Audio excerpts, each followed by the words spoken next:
Donc maintenant, on va regarder comment on pourrait euh, essayer de réagencer les canaux de nos images. Donc ici, j'appelle ça imagerie, je pourrais l'appeler un nom plus significatif. On va l'appeler image rouge, donc le canal rouge seulement. Je vais l'appeler image rouge. Ici, canal vert, image vert. Et on pourrait faire une autre copie de tout ça. Puis avoir maintenant donc un canal rouge vert bleu, canal bleu ici.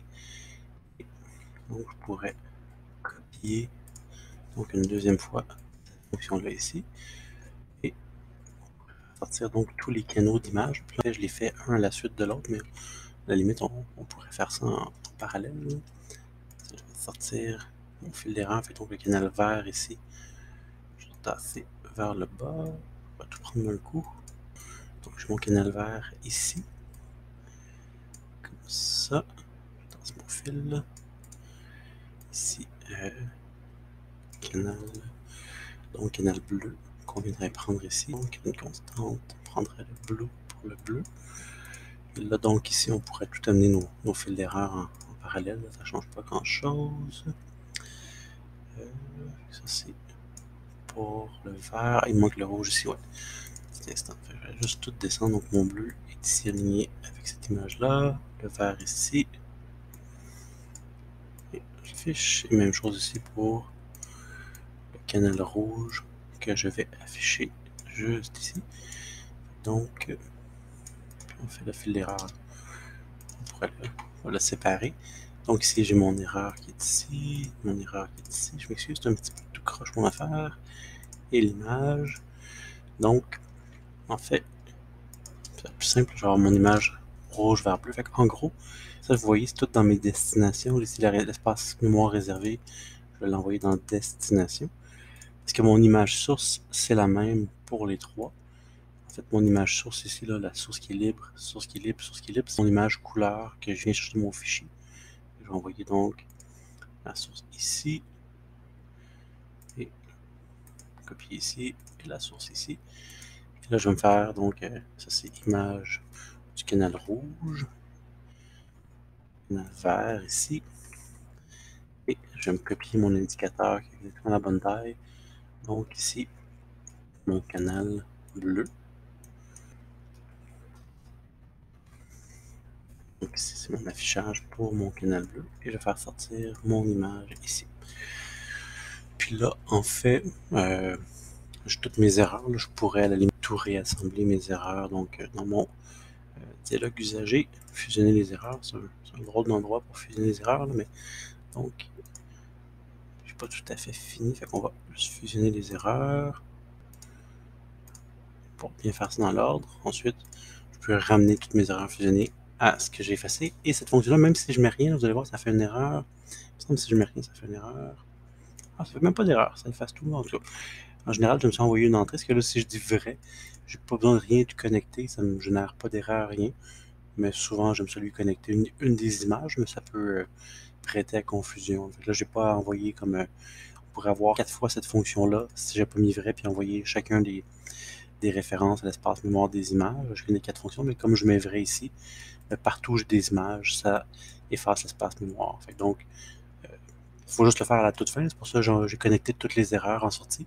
Parce que je ne veux pas effacer tous les espaces mémoire. Imaginez si cette fonction-là était exécutée avant la fin. Par exemple, si je ne faisais pas ça, il ne me fait pas d'erreur, mais si je l'exécute, ça se pourrait que ça libère l'espace mémoire avant même de les afficher. Je ne sais pas si ça va être assez rapide.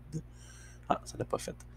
En fait, si ça avait été des opérations plus rapides, j'aurais pu exécuter ça avant même d'avoir le temps de les afficher. Ça vaut la peine donc de faire nos opérations sur l'image avant de libérer l'espace mémoire. Dans certains cas, ça peut pouvoir faire des erreurs, mais sinon, si cette fonction-là n'est pas exécutée avant celle-ci, dans l'ordre d'exécution, ben ça ne fera pas d'erreur. Mais on est mieux de toujours y aller avec le flux de données, donc d'utiliser les entrées et sorties d'erreurs pour s'assurer de l'ordre d'exécution, donc qu'on soit bien en train de, comment dire, de, de faire notre opération pour extraire le, le canal de couleur avant de libérer l'espace mémoire, et qu'on puisse aussi afficher l'image. Donc, j'ai mes images ici. On pourrait s'amuser, donc, un petit peu intervertir ces images-là. donc les canaux là. Fait que si on pourrait faire ça, il y a des fonctions donc, qui nous permettent de faire ça. Je pense que c'est celle-ci ici.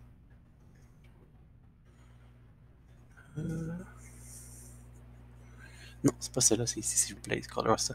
On peut s'amuser donc à intervertir les canaux. Fait que je vais faire ça, on va remplacer finalement les, les canaux de couleur des images. On va utiliser la fonction replace color plane, puis on va faire ça juste en haut, donc dans notre suite ici. Donc, une fois qu'on a extrait donc chacun des canaux de couleur des images, je pourrais essayer de remplacer ces canaux-là.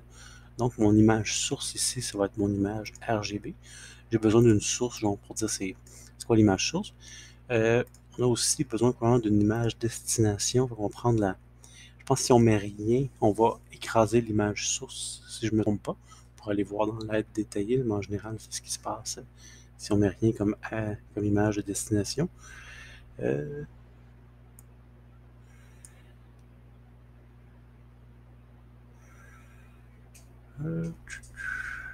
Ça, je mets. On peut quand même le mettre, on va juste mettre sur cette destination qui est la même image, on va pouvoir les remplacer. Donc, on pourrait dire le plan rouge, le mode couleur, il faut juste dire une constante, on veut une image RGB. Ce que je pourrais dire, on pourrait remplacer le rouge par du bleu, par exemple. Donc, ici, ça prend le rouge en entrée. Ou le ou, c'est si j'ai pris HSL, HSV ou HSI. Mais on prend RGB, c'est vraiment le canal rouge. On pourrait dire maintenant le canal vert va devenir le canal rouge. Ah, mon erreur. Le canal vert va devenir le canal rouge. Ici, le canal bleu va devenir mon canal vert. Et je pourrais faire en sorte que mon canal rouge devienne, ce qui est juste en bas, ouais, le canal bleu. Fait que le rouge va devenir le canal bleu. Et là, je pourrais afficher maintenant cette nouvelle image-là. On va mettre de couleur inversée, par exemple. Ouais.